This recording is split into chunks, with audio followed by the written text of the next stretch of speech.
സ്നേഹബഹുമാനിതേ, ഭാരതീയ ജനതാ പാർട്ടിയുടെ സംസ്ഥാന ഉപാധ്യക്ഷ, മികച്ച പ്രസംഗികയും ഉജ്ജ്വല പോരാളിയുമായ ശ്രീമതി ശോഭാ സുരേന്ദ്രൻ വരുന്ന മാസം ആഗസ്റ്റ് 24 വണ്ണപ്പുറത്ത് വിവിധ പരിപാടികളിൽ പങ്കെടുക്കുകയാണ്.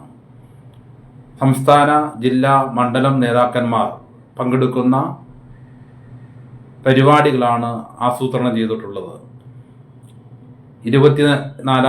ആഗസ്റ്റ് 24 ശനിയാഴ്ച 2 മണിക്ക് വണ്ണപ്പുറം അറ്റ്ലാന്റ ഓഡിറ്റോറിയത്തിൽ നടക്കുന്ന സ്ത്രീ സംഗമം, അതോടൊപ്പം തന്നെ 5 മണിക്ക് നടക്കുന്ന മഹാറാലി, 6 മണിക്ക് വണ്ണപ്പുറം ടൗണിൽ നടക്കുന്ന പൊതുസമ്മേളനം, തുടർന്ന് നടക്കുന്ന കലാപരിപാടികൾ ഉജ്ജ്വല വിജയമാക്കുവാനുള്ള തയ്യാറെടുപ്പിലാണ് BJPയുടെ വണ്ണപ്പുറം പഞ്ചായത്ത് കമ്മിറ്റി. ഇതിന്റെ വിജയകരമായ നടത്തിപ്പിനെ കുറിച്ച് ആലോചിക്കുന്നതിനും പങ്കെടുക്കും. ഈ പരിപാടികളിലാകെ പങ്കെടുക്കുവാനും വിജയിപ്പിക്കുവാനും മറ്റ് സഹായ സഹകരണങ്ങൾ നൽകുവാനും ഭാരതീയ ജനതാ പാർട്ടിക്ക് വേണ്ടി ഈ നാട്ടിലെ മുഴുവൻ ബഹുജനങ്ങളോടും പാർട്ടിയുടെ അനുഭാവികളോടും പാർട്ടി ബന്ധുക്കളോടും ഹൃദ്യമായി അഭ്യർത്ഥിക്കുകയാണ്. നന്ദി, നമസ്കാരം.